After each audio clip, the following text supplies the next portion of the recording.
여러분, 우리가 너무 당연해서 한 번도 신기하게 생각하지 않는 장면들이 있습니다. 공이 굴러가다가 멈추는 것, 자동차가 급정거할 때 몸이 앞으로 쏠리는 것, 점프하면 다시 땅으로 떨어지는 것, 수영할 때 물을 뒤로 밀면 몸이 앞으로 가는 것, 로켓이 하늘을 뚫고 우주로 올라가는 것, 이 모든 장면에는 공통점이 있습니다. 전부 아이작 뉴턴이 정리한 법칙들로 설명이 가능하다는 겁니다. 우리는 흔히 뉴턴을 사과가 떨어지는 걸 보고 중력을 발견한 사람 정도로 기억합니다. 그런데 솔직히 말하면 그건 뉴턴 업적의 극히 일부에 불과합니다. 뉴턴이 한 일은 훨씬 더 거대했습니다. 그는 세상은 왜 이렇게 움직이는가? 라는 질문에 대해 처음으로 수학적인 언어로 예측 가능한 방식으로 누구나 검증할 수 있게 답을 내놓은 사람입니다. 쉽게 말해서 뉴턴 이전에는 세상이 움직이는 모습을 보긴 했지만 정확히 왜 그런지, 얼마나 그렇게 되는지, 어디까지 예측 가능한지에 대한 언어가 부족했습니다. 그런데 뉴턴 이후로는 달라졌습니다. 공이 왜 떨어지는지, 행성이 왜 도는지, 대포알이 어디로 날아갈지, 마차가 얼마나 빨리 가속할지, 나중에는 자동차, 비행기, 인공위성, 로켓이 어떻게 설계되어야 하는지까지 전부 하나의 큰 체계 안에서 설명할 수 있게 됩니다. 오늘 영상에서는 뉴턴이 창시하고 정리한 핵심 법칙들을 하나하나 아주 자세히 설명할 겁니다. 운동 제1법칙, 운동 제2법칙, 운동 제3법칙, 그리고 만유인력의 법칙. 그런데 오늘은 단순히 정의만 말하고 끝내지 않겠습니다. 왜 이 법칙이 혁명적이었는지, 우리 생활에서 어디서 매일 보고 있는지, 이 법칙이 왜 아직도 자동차, 항공, 우주공학, 스포츠, 안전장치, 심지어 스마트폰 센서까지 이어지는지 전부 연결해서 설명하겠습니다. 그리고 이 영상을 끝까지 보면 여러분 머릿속에는 이런 감각이 생길 겁니다. 아, 세상은 그냥 움직이는 게 아니라 정말 법칙대로 움직이고 있었구나. 자, 그럼 사과 하나에서 시작해 우주 전체로 확장된 이야기, 아이작 뉴턴의 법칙들 지금 시작합니다. 아이작 뉴턴은 17세기 영국의 과학자이자 수학자였습니다.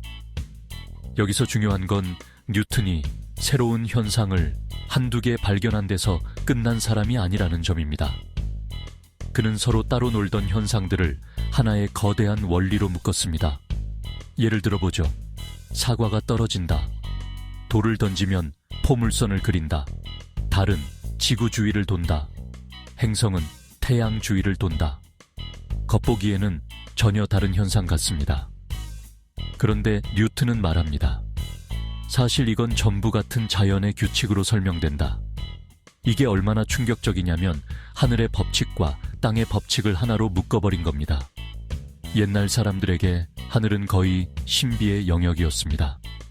땅에서 일어나는 일과 하늘에서 일어나는 일은 서로 다른 법칙을 따른다고 생각하기 쉬웠죠. 그런데 뉴턴은 아닙니다. 하늘의 달도 땅의 사과도 같은 법칙 아래 있다. 이 한 문장이 인류 문명의 사고방식을 바꿔버렸습니다. 세상은 설명 불가능한 신비가 아니라 법칙을 찾아내면 예측 가능한 체계라는 믿음. 이게 바로 과학혁명의 핵심이었습니다. 이제 첫 번째 법칙으로 들어가겠습니다. 뉴턴의 제1법칙, 관성의 법칙입니다. 핵심은 이겁니다. 어떤 물체든 외부에서 불균형한 힘이 작용하지 않으면 정지해 있는 것은 계속 정지해 있으려 하고 운동하고 있는 것은 계속 일정한 속도로 직선 운동을 유지하려 한다. 이 문장을 쉬운 말로 바꾸면 물체는 자기 상태를 바꾸는 걸 귀찮아한다는 뜻입니다. 가만히 있던 건 계속 가만히 있으려 하고 움직이던 건 계속 움직이려 합니다. 이게 바로 관성입니다. 그런데 많은 분들이 여기서 오해합니다. 아니, 공은 굴러가다가 멈추잖아. 그러면 움직이던 게 계속 움직이려 한다는 말이 틀린 거 아닌가? 아닙니다. 공이 멈추는 이유는 원래 운동을 멈추고 싶어서가 아니라 마찰력과 공기저항 같은 외부 힘이 계속 작용하기 때문입니다. 즉, 제1법칙은 힘이 아예 없을 때가 아니라 불균형한 외부 힘이 없을 때를 말하는 겁니다. 이 차이가 굉장히 중요합니다. 생활 예시 1. 자동차 급정거. 자동차가 갑자기 멈추면 왜 내 몸은 앞으로 쏠릴까요? 자동차는 브레이크 때문에 멈췄습니다. 하지만 내 몸은 원래 갖고 있던 앞으로의 운동 상태를 유지하려고 합니다. 이게 관성입니다. 그래서 안전벨트가 필요한 겁니다. 안전벨트는 몸이 원래 가려던 방향을 강제로 막아주는 장치입니다. 즉, 안전벨트는 관성의 법칙을 무시하는 장치가 아니라 오히려 관성을 전제로 설계된 장치입니다. 생활 예시 2. 버스 출발할 때 뒤로 밀리는 느낌. 버스가 출발할 때 몸이 뒤로 젖혀지는 느낌. 다들 알죠? 사실 몸이 진짜 뒤로 가는 게 아닙니다. 버스 바닥은 앞으로 움직이기 시작했는데 여러분 몸은 원래 정지 상태를 유지하려 하기 때문에 상대적으로 뒤로 밀리는 것처럼 느껴지는 겁니다. 이 역시 관성입니다. 생활 예시 3. 식탁보. 마술. 식탁보를 확 당겼는데 그 위 접시가 거의 제자리에 남는 마술 같은 장면. 이건 마술이 아니라 물리입니다. 접시는 원래 정지 상태를 유지하려 하고 식탁보만 빠르게 빠져나가면 짧은 순간 동안 접시에 전달되는 힘이 크지 않아서 접시가 크게 움직이지 않는 겁니다. 생활 예시 4. 우주 공간. 우주에서는 마찰이 거의 없습니다. 그래서 한번 추진력을 얻은 물체는 계속 같은 방향, 같은 속도로 움직이려 합니다. 즉, 지구에서는 마찰 때문에 잘 안 느껴지지만 우주로 가면 제1법칙은 거의 대놓고 보입니다. 왜 유용한가? 관성의 법칙은 단순한 교과서 이론이 아닙니다. 자동차 충돌, 안전 설계, 헬멧, 에어백, 안전벨트, 유아용 카시트, 비행기 이착륙 시 몸이 받는 하중 계산, 롤러코스터 설계, 물류 운송 중 화물 고정 방식까지 전부 관성 이해가 들어갑니다. 화물을 트럭에 제대로 묶지 않으면 트럭이 급정거할 때 화물은 계속 앞으로 가려고 합니다. 이건 물건이 말 안 듣는 것이 아니라 뉴턴의 제1법칙을 너무 충실하게 따르는 겁니다. 즉, 제1법칙은 우리에게 이렇게 말합니다. 움직임은 특별한 게 아니다. 오히려 멈추게 하거나 방향을 바꾸려면 이유가 있어야 한다. 이 사고방식 자체가 물리학의 출발점입니다. 이제 두 번째 법칙입니다. 아마 세상에서 가장 유명한 물리 공식일 겁니다. F는 m의 힘은 질량 곱하기 가속도. 여기서 중요한 단어가 3개 나옵니다. 힘, 질량, 가속도. 이 셋이 헷갈리면 안 됩니다. 힘이란 무엇인가? 힘은 밀거나 당기는 작용입니다. 문을 미는 것, 카트를 미는 것, 공을 차는 것, 줄로 잡아당기는 것, 지구가 물체를 끌어당기는 중력까지 전부 힘입니다. 질량이란 무엇인가? 질량은 그 물체가 얼마나 많은 물질을 갖고 있는지, 그리고 얼마나 움직임 변화를 버티는지와 관련된 양입니다. 쉽게 말하면 무거울수록 질량이 큽니다. 질량이 큰 물체는 움직이던 걸 멈추기도 어렵고 가만히 있던 걸 움직이게 하기도 어렵습니다. 가속도란 무엇인가? 가속도는 속도가 변하는 정도입니다. 속도가 빨라지는 것만 가속도가 아닙니다. 느려지는 것도 가속도고 방향이 바뀌는 것도 가속도입니다. 자동차가 직선으로 달리다가 커브를 돌 때도 가속도가 있습니다.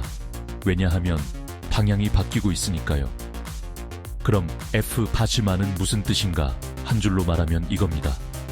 같은 질량이라면 더 큰 힘을 줄수록 더 크게 가속되고, 같은 힘이라면 더 무거운 물체일수록 덜 가속된다. 이게 끝입니다. 그런데 이 간단한 문장이 문명 전체를 설계하게 해줍니다. 생활 예시 1. 빈 쇼핑카트 vs 가득 찬 쇼핑카트. 마트에서 카트를 밀 때 빈 카트는 가볍게 쑥 나갑니다.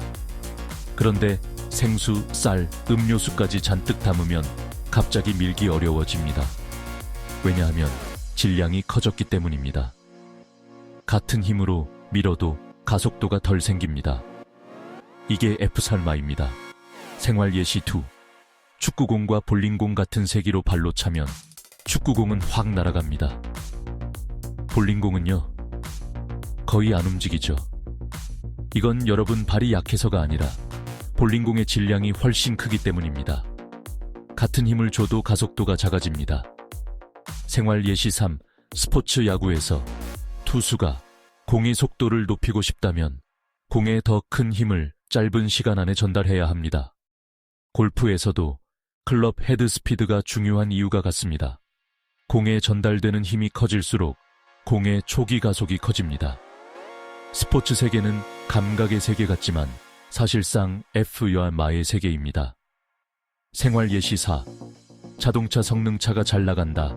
즉, 가속력이 좋다는 건 같은 차체 질량 대비 더 큰 구동력이 나온다는 말과 연결됩니다. 그래서 스포츠카는 출력이 크고 경량화가 중요합니다. 힘을 키우거나 질량을 줄이면 가속이 좋아지기 때문입니다. 생활 예시 5. 브레이크도 제2법칙이다. 많은 사람들이 제2법칙을 빨리 가는 법으로만 생각합니다.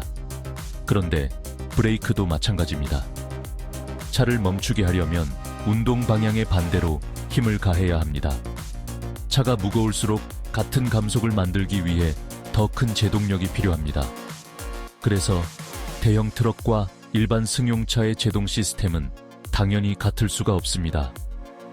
일상에서 자주 보지만 잘 모르는 핵심 우리가 물건을 들어 올릴 때도, 이삿짐을 밀 때도, 썰매를 당길 때도, 아이를 태운 유모차를 밀 때도, 운동할 때 중량을 들 때도 머릿속에서 뉴튼 제2법칙이 돌아가고 있습니다. 왜 유용한가? 제2법칙은 공학의 언어입니다. 엔진이 얼마나 큰 힘을 내야 하는지, 브레이크가 어느 정도 제동력을 만들어야 하는지, 비행기 이륙 시 어느 정도 추력이 필요한지, 로켓이 지구 중력을 벗어나기 위해 어떤 질량 대비 추력을 확보해야 하는지 전부 여기에 연결됩니다. 즉, F만은 시험 문제용 공식이 아닙니다. 이건 움직임을 설계할 수 있게 해준 공식입니다. 그 전까지는 빠르다, 무겁다, 세게 민다 정도였다면 뉴튼 이후에는 정확히 얼마의 힘을 주면 얼마나 가속되는가를 계산할 수 있게 된 겁니다. 인류는 그 순간부터 감각이 아니라 계산으로 기계를 만들기 시작합니다. 이게 얼마나 큰 혁명이겠습니까? 이제 세 번째 법칙입니다. 뉴튼의 제3법칙. 모든 작용에는 크기가 같고 방향이 반대인 반작용이 존재한다. 이 법칙은 직관적으로 재밌습니다. 왜냐하면 세상 모든 상호작용이 사실은 힘의 쌍이라는 걸 말해주기 때문입니다. 생활 예시 1. 걷기. 우리는 걸을 때 그냥 앞으로 나아간다고 생각합니다. 하지만 물리적으로는 우리가 발로 땅을 뒤로 밀고 있습니다. 그러면 땅이 우리 발을 앞으로 밀어줍니다. 그래서 앞으로 가는 겁니다. 걷는다는 건 실은 땅과 힘을 주고받는 행위입니다. 생활 예시 2. 수영할 때도 마찬가지입니다. 손으로 물을 뒤로 밀어냅니다. 그러면 물이 내 몸을 앞으로 밀어줍니다. 수영을 잘한다는 건 물을 더 효율적으로 뒤로 밀어 더 큰 반작용을 얻는다는 뜻이기도 합니다. 생활 예시 3. 총의 반동 총알이 앞으로 나갈 때 총은 뒤로 튑니다. 이걸 반동이라고 하죠. 총알에 가해진 앞으로의 힘에 대응해서 총에도 반대 방향 힘이 생기기 때문입니다. 생활 예시 4. 의자에 앉아있는 지금 이 순간, 여러분이 지금 의자에 앉아있다면 여러분 몸은 의자를 아래로 누르고 있습니다.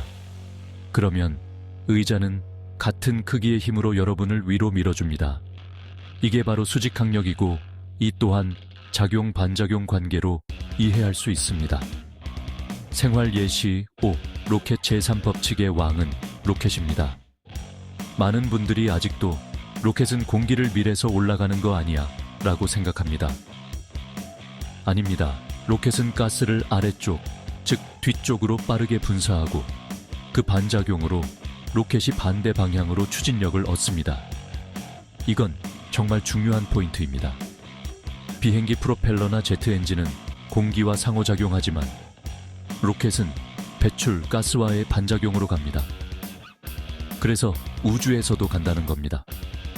자주 하는 오해 작용과 반작용이 같다면 왜 물체가 움직이지? 좋은 질문입니다. 그 이유는 작용과 반작용이 서로 다른 물체에 작용하기 때문입니다. 예를 들어 내가 벽을 밀면 벽도 나를 밉니다. 같고 반대 방향의 힘이 존재하지만 하나는 벽에, 하나는 나에게 작용합니다. 그래서 서로 상쇄되어 사라지는 게 아닙니다. 왜 유용한가? 제3법칙은 이동의 본질을 보여줍니다. 우리는 혼자 움직이지 않습니다. 항상 무언가와 상호작용하며 움직입니다. 걷기는 땅과의 상호작용, 수영은 물과의 상호작용, 비행은 공기와의 상호작용, 로켓은 배출가스와의 상호작용입니다. 이 원리를 모르면 운동기구 설계도 어렵고 배, 비행기, 드론, 우주선, 총기 반동 제어, 추진 시스템 이해도 어렵습니다. 제3법칙은 세상에 이렇게 말합니다. 힘은 혼자 존재하지 않는다.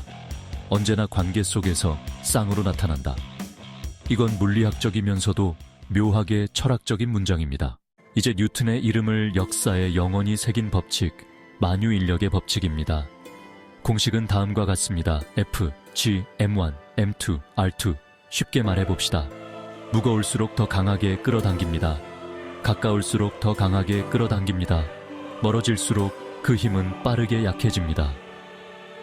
사과와 달을 하나로 묶은 사고 뉴턴의 위대함은 사과가 왜 떨어지지를 본데 있지 않습니다. 진짜 위대함은 여기 있습니다. 사과를 떨어뜨리는 힘이 혹시 달을 붙잡고 있는 힘과 같은 건 아닐까? 이 질문이 천재의 질문이었습니다. 지구가 사과를 끌어당기기 때문에 사과가 떨어집니다. 그렇다면 지구는 달도 끌어당기고 있을 겁니다. 그런데 달은 왜 안 떨어질까요? 정확히 말하면 달도 계속 떨어지고 있습니다. 다만 앞으로 나아가는 속도가 매우 커서 지구를 향해 떨어지면서도 계속 옆으로 빗나가고 그 결과 궤도를 도는 겁니다. 이게 엄청 중요합니다. 즉, 궤도 운동은 추락의 한 형태입니다. 달은 지구에 의해 계속 끌려가며 동시에 앞으로 나아가기 때문에 지구에 부딪히지 않고 계속 도는 겁니다. 생활 예시 1. 점프하면 다시 내려온다.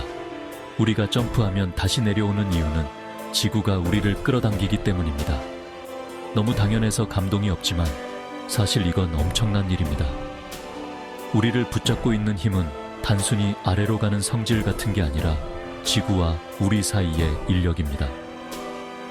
생활 예시 2. 몸무게 체중계에 찍히는 숫자는 사실 내 몸이 중력 아래서 받는 힘과 관련이 있습니다.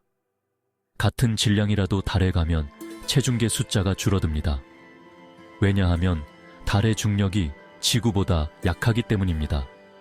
즉, 질량과 무게는 같은 말이 아닙니다. 질량은 물질의 양, 무게는 중력 때문에 받는 힘입니다. 이 구분은 만유인력을 이해할 때 아주 중요합니다. 생활 예시 3.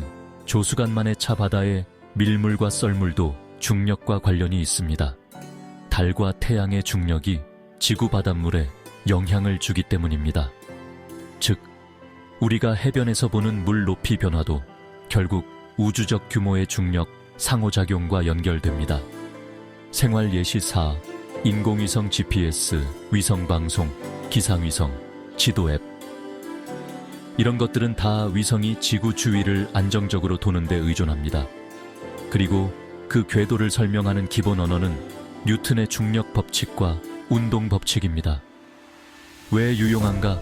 만유인력 법칙은 천문학을 예측 과학으로 바꿔놓았습니다. 행성의 운동, 위성의 궤도, 대포의 포물선, 낙하 운동, 우주선의 비행 경로를 하나의 통합 언어로 다룰 수 있게 했습니다. 즉, 하늘과 땅이 같은 수학 아래 묶인 겁니다. 이것이 뉴턴 혁명의 절정입니다. 이제 조금 더 재밌게 가봅시다. 여러분이 하루 동안 뉴턴의 법칙을 몇 번이나 보고 사는지 세어보면 아마 놀랄 겁니다. 아침에 침대에서 일어나는 순간 몸을 일으키기 위해 침대를 누릅니다. 침대는 반작용으로 여러분을 밀어줍니다. 제3법칙입니다. 욕실에서 샴푸통을 집을 때 가벼운 통은 쉽게 움직이고 묵직한 세제통은 더 덜 움직입니다. 같은 힘을 줘도 질량이 크면 가속이 작습니다. 제2법칙입니다. 커피를 들고 걸을 때 걸음을 갑자기 멈추면 커피가 앞으로 출렁입니다. 액체도 원래 운동 상태를 유지하려고 합니다. 관성 제1법칙입니다. 차를 몰고 출근할 때 엑셀을 밟으면 차가 가속합니다. 브레이크를 밟으면 반대 방향 힘으로 감속합니다. 차체가 무거울수록 더 큰 힘이 필요합니다. 제2법칙입니다. 급정거할 때 몸이 앞으로 쏠립니다. 관성입니다. 그래서 안전벨트를 맵니다. 제1법칙이죠. 타이어는 노면을 뒤로 밀고 노면은 차를 앞으로 미는 힘을 줍니다. 제3법칙입니다. 엘리베이터를 탈 때 올라갈 때 순간적으로 몸이 무거워지는 느낌, 내려갈 때 살짝 붕 뜨는 느낌. 이건 몸에 작용하는 힘의 균형과 가속 변화 때문입니다. 즉, 제2법칙의 감각적 체험입니다. 아이와 놀이터에 갈 때 그네를 밀어주면 힘, 질량, 가속이 드러납니다. 미끄럼틀에서는 중력과 마찰이 보입니다. 트램펄린에서는 작용 반작용이 보입니다. 헬스장에서 가벼운 덤벨은 쉽게 가속되고 무거운 바벨은 더 큰 힘이 필요합니다. 내가 바닥을 누르면 바닥이 나를 지탱합니다. 전부 뉴턴입니다. 스마트폰 속에서도 스마트폰의 일부 센서는 가속을 감지합니다. 즉, 가속도라는 개념은 이제 단순 물리학을 넘어 전자기기와 소프트웨어에도 들어가 있습니다. 여러분 폰 화면이 회전하거나 걸음수가 잡히거나 움직임을 감지하는 순간에도 고전역학의 개념이 숨어 있습니다. 뉴턴 법칙의 진짜 무서운 점은 설명이 예쁘다는 데 있지 않습니다. 쓸모가 엄청나다는 데 있습니다. 1. 전쟁과 포병 계산 초기 근대 국가들은 대포와 포탄의 운동을 정확히 계산하는 데 큰 관심이 있었습니다. 얼마의 각도로 쏘면 어디까지 날아가는가? 이건 바로 운동 법칙과 중력 이해의 문제입니다. 2. 산업혁명과 기계 설계 기계는 움직입니다. 움직이는 건 전부 힘과 질량과 가속의 문제입니다. 톱니바퀴, 증기기관, 레일 위기차, 공장 장치 이런 것들을 정밀하게 설계하려면 움직임을 수량화해야 합니다. 뉴턴은 그 언어를 제공했습니다. 3. 자동차 시대 자동차는 뉴턴 물리의 집합체입니다. 엔진 출력, 차량 질량, 가속력, 제동 거리, 커브에서의 하중 이동, 충돌 안전성 이 모든 설계는 뉴턴 역학 없이는 불가능합니다. 4. 항공기 비행기는 단순히 난다가 아닙니다. 추력, 항력, 양력, 중량, 가속, 균형 비행과 로켓 원리를 이해하는 출발점 역시 뉴턴 법칙입니다. 5. 우주개발 인류가 달에 가고 화성 탐사를 하고 인공위성을 띄우고 우주정거장을 운영할 수 있는 이유. 그 출발점에는 뉴턴이 있습니다. 기본 계산의 철학은 뉴턴 역학 위에서 시작합니다. 6. 현대 안전기술 에어백은 왜 필요할까요? 충돌 시 몸의 속도 변화를 더 긴 시간에 걸쳐 일어나게 만들어 순간 충격을 줄이기 위해서입니다. 안전벨트, 충돌구조, 헬멧, 보호장비 이건 그냥 안전해 보이니까 만드는 게 아니라 운동량, 힘, 감속, 관성을 이해한 뒤 설계하는 겁니다. 여기서부터가 진짜 재밌습니다. 뉴턴 법칙을 알고 나면 세상이 완전히 다르게 보입니다. 이전에는 버스가 출발해서 뒤로 밀렸네 정도로 끝났던 장면이 이제는 내 몸이 정지 상태를 유지하려는 관성을 보이는구나 로 바뀝니다.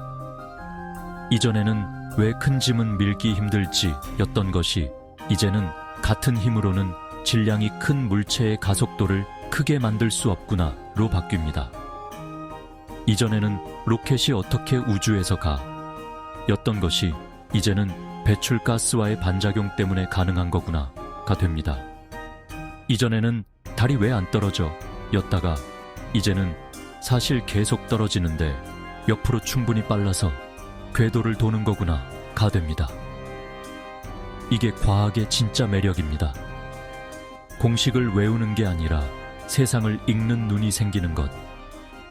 뉴턴은 우리에게 그 눈을 준 사람입니다. 여기서 한 가지 더 짚고 가죠. 뉴턴 법칙은 엄청나게 강력하지만 모든 상황에서 최종 진리는 아닙니다. 아주 강한 중력장이나 매우 정밀한 조건에서는 더 발전된 이론이 필요합니다. 하지만 일상 규모와 대부분의 공학적 상황에서는 뉴턴 역학이 여전히 매우 잘 맞고 실제 계산과 설계에 널리 쓰입니다. 이 말은 곧 뉴턴이 틀렸다는 뜻이 아닙니다. 오히려 뉴턴은 일상 세계와 엄청나게 넓은 범위의 현실을 정확하게 설명하는 탁월한 근사체계를 만든 겁니다. 여러분이 차를 운전하고 공을 던지고 건물을 짓고 드론을 날리고 위성을 쏘아 올리는 대부분의 계산에서는 여전히 뉴턴이 핵심입니다. 즉, 뉴턴 법칙은 300년이 훨씬 넘도록 아직도 현역입니다. 이건 정말 말도 안 되는 업적입니다. 사람들은 종종 뉴턴이 법칙 몇 개 만든 사람이라고 생각합니다. 하지만 더 본질적인 유산은 따로 있습니다. 그는 자연을 대하는 방식을 바꿨습니다. 세상은 신비롭기만 한 곳이 아니라 질문할 수 있고 측정할 수 있고 수학으로 표현할 수 있고 미래를 예측할 수 있는 곳이라는 믿음. 그 믿음이 현대 과학과 공학을 만들었습니다.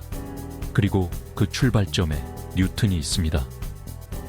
뉴턴의 제1법칙은 움직임이 유지되려는 성질을 알려주었고, 제2법칙은 힘과 가속의 관계를 숫자로 묶어주었고, 제3법칙은 상호작용이 언제나 쌍으로 일어난다는 걸 보여주었고, 만유인력은 하늘과 땅이 같은 법칙 아래 있다는 걸 증명했습니다.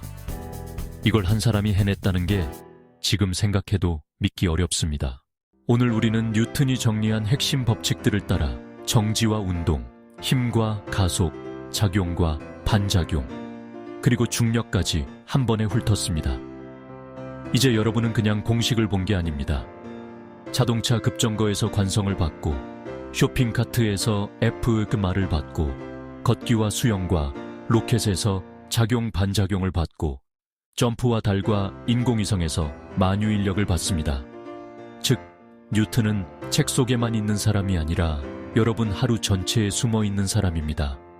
여러분이 걷는 순간에도, 운전하는 순간에도, 아이와 공을 던지는 순간에도, 비행기를 탈 때도, 하늘의 달을 볼 때도 뉴턴은 거기 있습니다. 세상을 바꾸는 사람은 대단한 답을 가진 사람일 때도 있지만 종종 정말 좋은 질문을 던진 사람입니다. 왜 떨어질까? 왜 계속 움직일까? 왜 방향이 바뀔까? 왜 서로 끌어당길까? 그 단순한 질문들이 문명을 만들었습니다. 파인플루언스, 오늘은 돈의 법칙이 아니라 세상을 움직이는 법칙이었습니다. 이런 식으로 경제, 과학, 기술, 역사 속 핵심 원리를 깊지만 가장 재밌게 풀어드리는 핀플루언스 엑스플레인드 시리즈. 구독해두시면 복잡한 세상이 점점 선명하게 보이기 시작할 겁니다. 핀플루언스, 길고 복잡한 세상을 끝까지 보게 만드는 설명. 구독하고 매주 가장 세련된 교양을 받아보세요.